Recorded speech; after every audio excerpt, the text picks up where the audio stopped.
Singer అవుదామని ఇండస్ట్రీకి వచ్చారా లేకపోతే యాక్సిడెంటల్ గా అయిపోయారా? యాక్సిడెంటల్ గా అయ్యాను నేను. యాక్చువల్లీ నాకు సింగింగ్ ఇష్టం లేదు.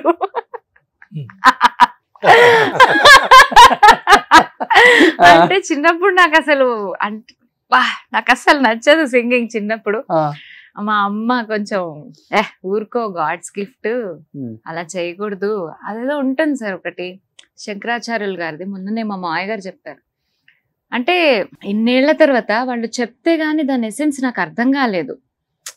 పాడుతున్నాను, ఒక్కసారి పాటల్లోకి వచ్చాక దాని గురించి ప్యాషనేట్ గా ఫీల్ అయ్యి నేను చదువుదాం అనుకున్న చదువు వదిలేసి బిఏ మ్యూజిక్ చేశాను నేను. అంత ప్యాషన్ పెరిగిపోయింది ఇష్టం లేని స్టేజ్ లోంచి.